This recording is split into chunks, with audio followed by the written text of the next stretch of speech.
भक्तों, एक सवाल जो हर दिल में कभी ना कभी उठा है, क्या पति पत्नी का रिश्ता सिर्फ इस जन्म तक होता है या यह बंधन आत्मा से जुड़कर कई जन्मों तक साथ निभाता है। आज की यह कथा कोई साधारण कथा नहीं है। स्वयं भगवान विष्णु ने माता लक्ष्मी को बताया है कि पति पत्नी का रिश्ता कितने जन्मों तक चलता है और किन परिस्थितियों में यह टूटता या अमर बनता है। इस कथा का अंत आपके सोचने का तरीका बदल देगा, इसलिए वीडियो को अंत तक जरूर देखें। और अगर आप ऐसे ही गूढ़ रहस्यमय ज्ञान पाना चाहते हैं तो अभी चैनल को सब्सक्राइब कर लीजिए, क्योंकि यहाँ हर कथा जीवन रेड्डी होती है। भक्तों का कहना है कि ऊपर से आने वाले जोड़ों को कोई मिटा नहीं सकता, लेकिन क्या यह सच है कि पति पत्नी का रिश्ता केवल एक जन्म का होता है या यह रिश्ता कई जन्मों तक आत्मा से जुड़ा रहता है। तो भक्तों, आज की इस अकल्पनीय कथा में स्वयं भगवान विष्णु ने माता लक्ष्मी को बताया कि पति पत्नी का रिश्ता कितने जन्मों तक चलता है। भक्तों, कुछ समय पहले ही भगवान विष्णु और माता लक्ष्मी गहरे समुद्र में एक सर्प के बिस्तर पर विश्राम कर रहे थे और माता लक्ष्मी भगवान विष्णु के चरणों की मालिश कर रही थी। उस समय माता लक्ष्मी गहन चिंतन में लीन होकर भगवान विष्णु से कहती हैं, हे प्रभु, आज मेरे मन में एक प्रश्न उठ रहा है, कृपया इसका उत्तर दीजिए और मेरी जिज्ञासा को शांत कीजिए। तब भगवान विष्णु कहते हैं, हे देवी, मुझसे पूछो तुम्हारा क्या प्रश्न है। मैं उस प्रश्न का उत्तर अवश्य दूंगा और तुम्हारे मन को शांत करने का प्रयास करूंगा। तब माता लक्ष्मी कहती हैं, हे स्वामी, मेरा प्रश्न यह है कि पति पत्नी का संबंध कितने जन्मों तक चलता है। क्या पति पत्नी का संबंध केवल एक जन्म का होता है या यह संबंध आत्मा से 7 जन्मों तक बंधा रहता है। तब भगवान विष्णु कहते हैं, हे देवी, तुम्हारे प्रश्न का उत्तर एक महान कथा में छिपा है। तुम इस कथा को अंत तक पूरी तरह सुनो, इससे पता चलेगा कि पति पत्नी का रिश्ता कितने जन्मों तक चलता है। तब माता लक्ष्मी कहती हैं, हे स्वामी, कृपया अब मुझे यह कथा सुनाइए, मैं इस कथा को अंत तक हृदय से सुनूंगी। तब भगवान विष्णु माता लक्ष्मी को कथा सुनाना शुरू करते हैं। फिर भगवान विष्णु कहते हैं, हे देवी, जो भी पुरुष और स्त्रियां इस कथा को अंत तक सुनते हैं वे समझ जाते हैं कि पति पत्नी का संबंध कितने जन्मों का होता है और उन्हें इसे कैसे निभाना है। तब भक्त भगवान विष्णु और माता लक्ष्मी को कथा सुनाते हुए कहते हैं, हे देवी, ये तो समय की बात है। देश के मध्य में वैभवपुरी नाम का एक राज्य था। पूरे राज्य में सुख, समृद्धि और शांति का वातावरण था। उस राज्य में एक राजकुमारी रहती थी जो अत्यंत गुणी महिला थी। कुछ समय बाद उस राजकुमारी का विवाह एक गुणी राजकुमार से हो गया। अब वे दोनों वैभव के साथ सुखमय जीवन व्यतीत कर रहे थे। उनके पास धन दौलत की कोई कमी नहीं थी, लेकिन भक्तों को लगातार सिर्फ एक ही बात की चिंता सता रही थी, क्योंकि उनके अभी तक कोई संतान नहीं हुई थी। राजकुमारी को हमेशा इसी बात की चिंता सताती रहती थी। समय धीरे धीरे बीतता गया। भक्तों, फिर भगवान विष्णु आगे कहते हैं, हे देवी, एक दिन अचानक राजकुमारी बहुत बीमार पड़ गई। तब उसने राजकुमार से कहा, प्रीतम, मैंने तुम्हें बहुत प्यार किया है, मैंने आपकी बहुत सेवा की है, मैंने आपकी पूजा भी की है, लेकिन मैं आपकी खुशी पूरी नहीं कर सका। मुझे उस बच्चे को जन्म देने की खुशी महसूस हो रही है, जिसके कारण कुछ ही क्षणों में मेरा जीवन समाप्त होने वाला है। आप चिंता न करें, मेरी मृत्यु के बाद मेरी यादों में जीवित रहना। मैं आपसे वादा करती हूँ, अगले जन्म में मैं फिर से आपकी पत्नी बनूंगी, तब मैं आपके बच्चे की इच्छा अवश्य पूरी करूंगी। और फिर बस इतना कहते ही राजकुमारी की मृत्यु हो जाती है। तब भगवान विष्णु माता लक्ष्मी से कहते हैं, हे देवी, जब समय आएगा एक दिन राजकुमार की भी मृत्यु हो जाएगी। फिर एक राजकुमार का जन्म ऐसे राजा के घर हुआ जिसकी 16 शून्य रानियां थीं और उन सभी रानियों में वह इकलौता पुत्र था। दूसरी ओर एक राजकुमारी का जन्म भी ऐसे राजा के घर हुआ जिसकी 16 शून्य रानियां थीं और सभी रानियों में केवल एक ही पुत्री थी। भक्तों के अनुसार उस राजा का एक पुत्र था जिसके पास एक बहुत ही बुद्धिमान और वफादार तोता था। राजा अनेक मामलों में उससे सलाह लेता था और उसकी सलाह का पालन भी करता था। बहुत कठिन समस्याओं में राजा तोते की सलाह अवश्य लेते थे। एक दिन राजा ने उस तोते को बुलाया और उससे कहा, हे तोते, मैं तुझे एक बहुत बड़ी जिम्मेदारी सौंप रहा हूँ जिसे तुझे निभाना होगा। राजा की गंभीरता देखकर तोते ने कहा, राजा बताइए, मैं आपके लिए कुछ भी कर सकता हूँ। तब राजा ने कहा, हे तोते, तुम जानती हो कि मेरा एक ही पुत्र है और मुझे अपने पुत्र के समान बहू चाहिए। मुझे तुम्हें ढूंढकर तुम्हारे लिए वैसी ही बहू लानी होगी। राजा ने तोते को अपने मन की सारी बातें बता दी कि वह किस प्रकार की बहू चाहता है। राजा की बातें सुनकर तोता सहमत हो गया। फिर तोते ने राजा से कहा, महाराज, आप चिंता न करें, आपको जो भी राजकुमारी पसंद हो उसका नाम एक कागज पर लिखकर मेरे पैरों में बांध दीजिए। बाकी काम मैं कर लूंगा, मैं उसी राजकुमारी को ढूंढ कर ले आऊंगा। तुम्हें जो भी राजकुमारी चाहिए। तोते की बात सुनकर राजा ने एक कागज पर अपनी मनपसंद राजकुमारी का नाम लिखा और उस कागज को तोते के पैरों में बांध दिया। फिर तोता राजकुमारी की खोज में निकल पड़ा। जब तोता पड़ोसी देश पहुंचा तो वहां बहुत तेज बारिश हो रही थी, इसलिए उसे जंगल में शरण लेनी पड़ी, जहां उसे एक पुराना पेड़ मिला। उस पेड़ में एक छेद था। तोते ने सोचा कि वह जगह उसके आराम के लिए बहुत अच्छी होगी। जैसे ही तोते ने उस पेड़ के खोखले तने में जाने का सोचा, अंदर से एक आवाज आई, अंदर मत जाओ वरना अंधे हो जाओगे। यह डरावनी बात सुनकर तोता डर गया कि पेड़ के खोखले तने में मत जाओ। अब तोता पेड़ की जड़ के पास उगी एक शाखा पर बैठ गया और बारिश रुकने का इंतजार करने लगा। बारिश रुकने के बाद एक मोर उस खोखले स्थान से निकला और तोते के पास बैठ गया। फिर दोनों काफी देर तक बातें करते रहे। दोस्तों, इसी बीच तोते ने मोर को सब कुछ बता दिया कि वह कहाँ जा रहा है। तोते की बातें सुनकर मोर कहने लगा, आज हमारी मुलाकात बहुत अच्छी रही। फिर मोर ने तोते से कहा, तुम भी अपने स्वामी के प्रति उतने ही वफादार हो जितने मैं अपने स्वामी के प्रति हूँ। आप अपने राजा के पुत्र के लिए एक ऐसी राजकुमारी की तलाश कर रहे हैं जिसमें सभी गुण हों, इसलिए मैं भी अपने राजा की पुत्री के लिए ऐसी ही एक राजकुमारी की तलाश में आया हूँ जिसमें सभी गुण हों। तब भक्तों ने भगवान विष्णु से कहा, हे माता लक्ष्मी, हे देवी। तब तोते ने कहा कि हमारे राजा ने कहा है कि हम ऐसे घराने की राजकुमारी लाएंगे जिसके 16 लाख रानियां हों, क्योंकि हमारे राजा के पास भी 16,000 रानियां हैं। तोते की बात सुनकर मोर बोला, लगता है अब मामला सुलझ जाएगा, क्योंकि तुम्हारे राजा के पास भी 16,000 रानियां हैं और हमारे राजा के पास भी 16,000 रानियां हैं। आपके राजा का एक ही राजकुमार है और हमारे राजा की एक ही राजकुमारी है। आपके राजा के राजकुमार में भी सारे गुण हैं और हमारे राजा की राजकुमारी में भी सारे गुण हैं। इस प्रकार तोते ने मोर को राजकुमार के सारे गुण बताए और मोर ने तोते को राजकुमारी के सारे गुण बताए। भक्तों, फिर तोता और मोर राजकुमारी के देश में आए, क्योंकि तोता मन ही मन सोच रहा था कि मेरे स्वामी का सपना पूरा होगा, उनकी इच्छा पूरी होगी, क्योंकि वे ऐसी राजकुमारी के बारे में सोच रहे थे। आज मुझे ऐसी राजकुमारी मिल गई है। तब भगवान विष्णु माता ने लक्ष्मी से कहा, हे देवी, इस प्रकार जब तोता और मोर राजकुमारी के महल में उड़कर आए तो महल के एक सेवक ने उन्हें देखा। तब वह राजा के पास गया और उनसे कहा, महाराज, जिस काम के लिए आपने मोर को भेजा था उसने आपके विश्वास को ठेस पहुंचाई है। वह राजकुमार की खोज में कहीं नहीं गया, बल्कि तोते के साथ भटक रहा है। मैंने अपनी आंखों से उसे एक तोते के साथ घूमते देखा है और वह तुम्हें पूरी तरह से भूल चुका है। उसने तुम्हारे आदेश का उल्लंघन किया है। जब राजा ने अपने सेवक से यह बात सुनी तो वह क्रोधित हो गया और उसने तोते और मोर दोनों को मारने का आदेश दिया। जब राजा ने तोते और मोर को मारने की सजा सुनाई तो मोर को इसकी भनक लग गई और उसने तोते से कहा, यहाँ हम दोनों खतरे में हैं। क्रोध में आकर हम दोनों को यहाँ से जल्द भाग जाना चाहिए।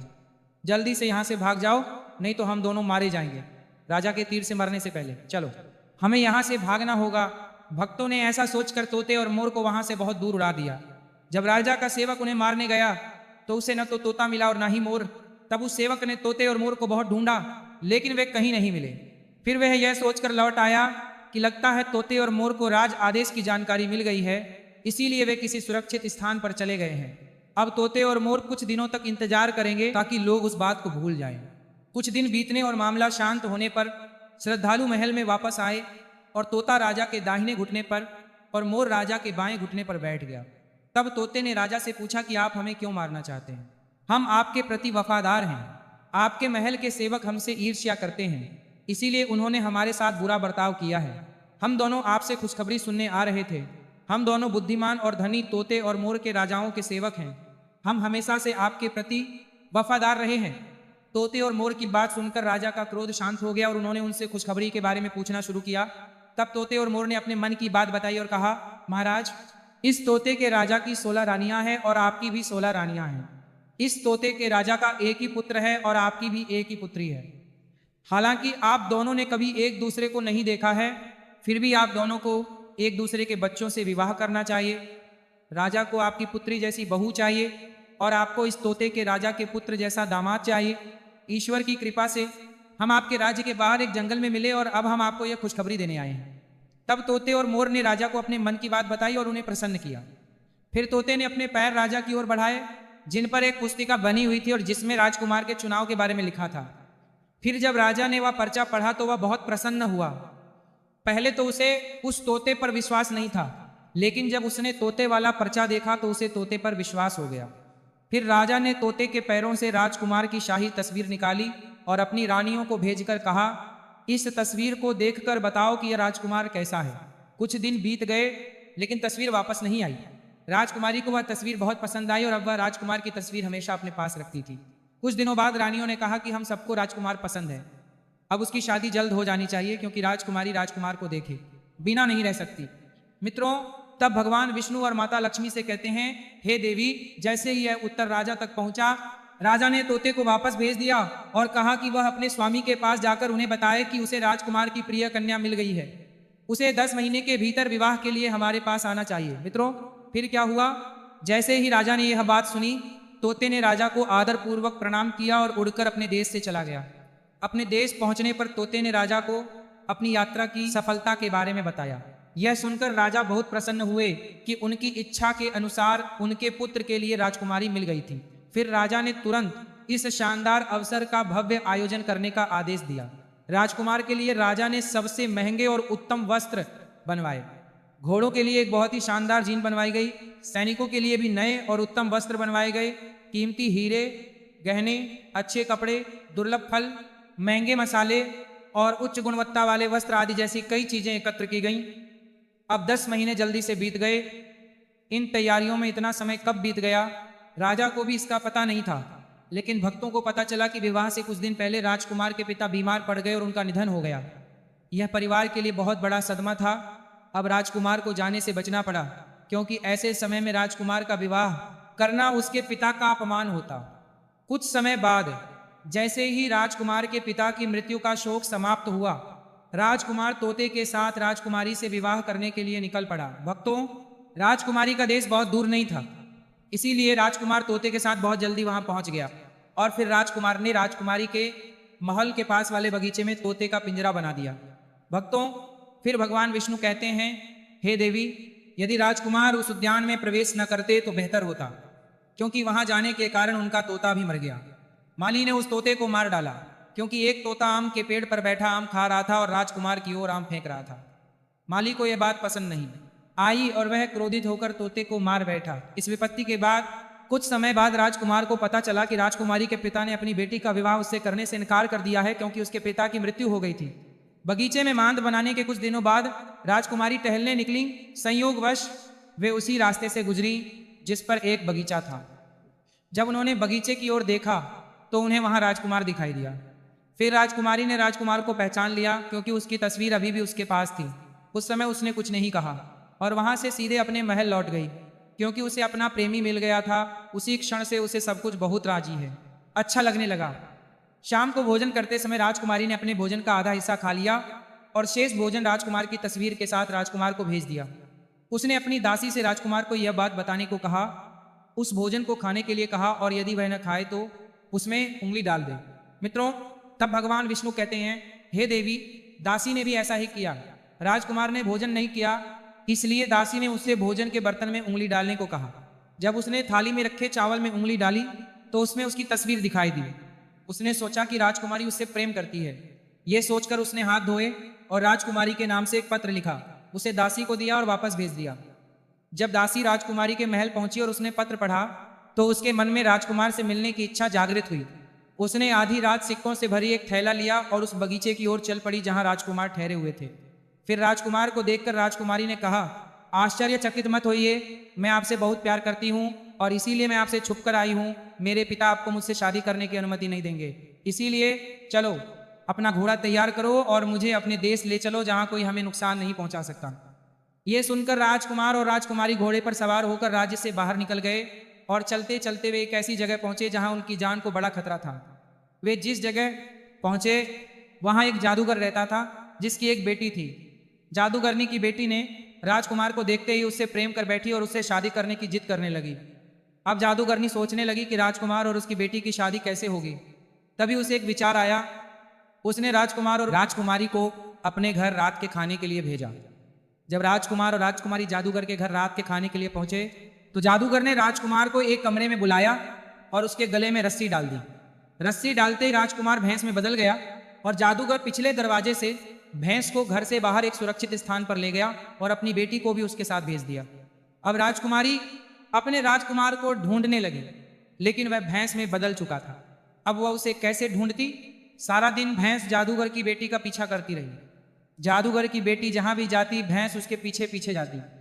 अब जादूगरनी की बेटी राजकुमार के गले से रस्सी निकाल देती, जिससे वह राजकुमार में बदल जाता और भैंस गायब हो जाती। और जैसे ही सुबह होती वह राजकुमार के गले में रस्सी फिर से डाल देती और उसे भैंस बना देती और पूरा दिन उसके साथ बिताती। राजकुमारी को राजकुमार से मिले कई दिन हो गए थे। राजकुमारी अपने राजकुमार को इधर उधर ढूंढ रही थी। वह बहुत दुखी थी। उसे समझ नहीं आ रहा था कि क्या करे। वह सोचती रही कि राजकुमार उसे कहाँ छोड़कर चला गया। कभी कभी राजकुमारी मन ही मन सोचती है कि राजकुमार ने उसे धोखा दिया है, लेकिन बाद में वो सोचती है कि राजकुमार मुझे धोखा नहीं दे सकता। वह मुझसे बहुत प्यार करता है और मैं भी उससे बहुत प्यार करती हूँ। मित्रों, तब राजकुमारी ने पुरुष का रूप धारण किया और उस देश के राजा के पास जाकर अपने मन की बात कही। वहाँ राजा राजकुमारी के चेहरे और बोलने के तरीके से बहुत प्रभावित हुए। तब राजा ने राजकुमारी को अपने दरबार में कोतवाल नियुक्त किया। जब राजकुमारी कोतवाल बनी, क्योंकि कोतवाल को कई घरों में आना जाना पड़ता था, इसलिए उन्हें कई घरों के भेदभाव का ज्ञान हो गया था। इस प्रकार राजकुमारी कोतवाल बनी और राजा के लिए काम करने लगी। धीरे धीरे समय बीतता गया। कई वर्ष बीत गए। भक्तों ने तब भगवान विष्णु से कहा, हे देवी, फिर एक दिन अचानक राजा की मृत्यु हो गई। वहां सभी नागरिकों ने उस कोतवाल को राजा बना दिया, क्योंकि उस कोतवाल राजकुमारी का व्यवहार जनता के प्रति बहुत अच्छा था। फिर एक दिन उस शहर का एक व्यक्ति उस राजकुमारी के पास आया, तो राजकुमारी ने उस व्यक्ति का भैंसा खरीद लिया। वह भैंसा बहुत उपयोगी था। वह खोई हुई किसी भी चीज को सूंघ कर बता देता था। दोस्तों, फिर एक दिन अचानक वह भैंसा कहीं खो गया। अब राजा ने उस शहर में संदेश भेजा कि उस शहर के सभी भैंसों को यहाँ इकट्ठा किया जाए। वहां भी यह संदेश उस चुड़ैल तक पहुंच गया। अब शहर की सारी भैंसें राजा के सामने इकट्ठा हो गईं, लेकिन उस चुड़ैल ने अपने राजकुमार भैंसे को राजा के दरबार में नहीं भेजा। जब सैनिकों ने राजा जैसी दिखने वाली राजकुमारी से कहा कि वह चुड़ैल के जरिए अपना भैंसा न भेजे, तो राजकुमारी अचानक क्रोधित हो गई और उसने चुड़ैल को अपना भैंसा भेजने के लिए मजबूर कर दिया। वहां जैसे ही सैनिकों ने उस भैंस के गले में बंधी रस्सी को जोर से खींचा, वह रस्सी उसके गले से निकल गई और रस्सी निकलते ही वह भैंस राजकुमार में बदल गई। भक्तों, अब आगे क्या हुआ? उस राजकुमार रूपी राजकुमारी का सपना सच हो गया और उसने अचानक उस राजकुमार को गले लगा लिया। उस चुड़ैल को उस राजकुमार रूपी राजकुमारी ने पकड़ लिया और जेल में डाल दिया। फिर उस राजकुमार रूपी राजकुमारी ने सभी नागरिकों को बताया कि मुझे अपने राजकुमार से मिलने के लिए पुरुष का रूप धारण करना पड़ा। मैं एक महिला हूँ, इसीलिए आज से आप सभी हमारे राजकुमार को अपना राजा और हमें अपनी रानी माने। नागरिकों की बात सुनकर खुशी की लहर दौड़ गई और उन्होंने राजकुमार को अपना राजा और रानी को अपनी रानी के रूप में स्वीकार कर लिया। अब वह राजकुमार राजा बन जाता है और वह राजकुमारी रानी बन जाती है। और फिर उस चुड़ैल की बेटी को भी रानी के कारागार में डाल दिया जाता है, क्योंकि चुड़ैल की बेटी ने अपने पिछले जन्म में अपने पति पर झूठा आरोप लगाकर उसे राजा के कारागार में डलवा दिया था। इसीलिए उस चुड़ैल की बेटी को भी राजा के कारागार का सामना करना पड़ा। फिर एक दिन वह राजा और रानी टहलने निकल जाते हैं। जब वे जंगल से गुजरते हैं तो वे एक पेड़ के पास खड़े होकर आराम करने लगते हैं। वे एक पेड़ के पास खड़े होकर आराम करने लगते हैं। वे एक पेड़ के पास खड़े होकर आराम करने लगते हैं। वह वृक्ष कई वर्ष पुराना था। उस पर राजकुमार और राजकुमारी ने अपने पिछले जन्म में प्रेम का एक प्रतीक बनाया था, जो पूरी तरह से सुरक्षित था। फिर जैसे ही राजकुमार और राजकुमारी उस प्रेम के प्रतीक को देखो, फिर अचानक उन दोनों को अपने पिछले जन्म की सारी घटनाएं याद आ जाती हैं। उन्हें अपने पिछले जन्म की सारी घटनाएं याद आ जाती हैं और उनके जीवन में खुशी की लहर दौड़ जाती है। तब वह राजकुमारी कहती है, हे प्रभु, मुझे सब कुछ याद है। मैं आपसे बहुत प्रेम करती थी और आप भी मुझसे बहुत प्रेम करते थे। मैंने आपकी बहुत सेवा की, लेकिन मुझे बस एक ही अफसोस था कि मैं आपकी खुशी के लिए संतान को जन्म नहीं दे सकी। लेकिन इस जन्म में हम पति पत्नी के रूप में फिर से मिले हैं, क्योंकि यही हमारा प्रेम था। इसीलिए हम एक साथ मिले हैं और मुझे पूरा विश्वास है कि इस जन्म में ईश्वर हमारी इच्छा अवश्य सुनेंगे और आपको संतान प्राप्ति का सुख अवश्य मिलेगा। मित्रों, समय बीतता है और वह राजकुमारी गर्भवती हो जाती है, और जब समय आता है तो वह एक सुंदर पुत्र को जन्म देती है। इस प्रकार एक पत्नी अगले जन्म में अपने पति को प्राप्त करती है और अपने पति की प्रसन्नता के लिए रत्न नामक पुत्र को जन्म देती है। मित्रों, फिर हम भगवान विष्णु और माता लक्ष्मी से कहते हैं, हे देवी, इस कथा से हमें ज्ञान प्राप्त होता है कि यदि एक पुरुष और एक स्त्री एक दूसरे से सच्चे प्रेम से प्रेम करते हैं तो पति पत्नी का संबंध शाश्वत होता है। यदि कोई स्त्री किसी पुरुष को धोखा देती है तो उसे भी धोखा मिलता है, और यदि कोई पुरुष किसी स्त्री को धोखा देता है तो पुरुष को भी धोखा मिलता है। इसीलिए पति पत्नी का रिश्ता अटूट विश्वास का बंधन है। इसीलिए पति पत्नी को हमेशा एक दूसरे पर भरोसा रखना चाहिए। जिन पुरुषों और महिलाओं की आस्था दृढ़ होती है वे 7 जन्मों तक पति पत्नी बने रहते हैं और पिछले जन्म की उनकी अधूरी इच्छा भी देवी द्वारा पूरी हो जाती है। इसी प्रकार राजकुमारी को अगले जन्म में वही राजकुमार पति के रूप में प्राप्त होता है और संतान प्राप्ति की उसकी अधूरी इच्छा भी पूरी हो जाती है। फिर अगले जन्म में भी उसे संतान प्राप्ति का सुख प्राप्त होता है। भक्तों, फिर भगवान विष्णु कहते हैं, हे देवी, इस कथा से हमें दूसरा ज्ञान प्राप्त होता है कि जो भाग्य में नहीं होता वह कभी नहीं मिलता। क्योंकि जादूगर की पुत्री का स्वभाव ठीक नहीं था। वह राजकुमार को पाना चाहती थी जो उसके भाग्य में नहीं था। इसीलिए उन्हें राजकुमार नहीं मिल सका। क्योंकि जो भाग्य में नहीं होता वह कभी नहीं मिलता। भक्तों ने माता लक्ष्मी की पूरी कहानी सुनने के बाद कहा, हे स्वामी, अब मुझे मेरे प्रश्न का उत्तर मिल गया है और इस कहानी को सुनकर मैं पूर्णतः संतुष्ट हूँ। भक्तों, इस कथा से हमें यही शिक्षा मिलती है कि सच्चा प्रेम और विश्वास समय, जन्म और मृत्यु से भी बड़ा होता है। जो रिश्ता ईश्वर की इच्छा से जुड़ता है वह टूटता नहीं, वह अगले जन्म में भी पूरा होता है। अगर यह कथा आपके हृदय को छू गई हो, अगर आपने इसमें अपने जीवन की झलक देखी हो, तो चैनल को अभी सब्सक्राइब करें, क्योंकि यहाँ हर कथा केवल कहानी नहीं बल्कि जीवन का सत्य होती है। जय श्री विष्णु, जय माता लक्ष्मी।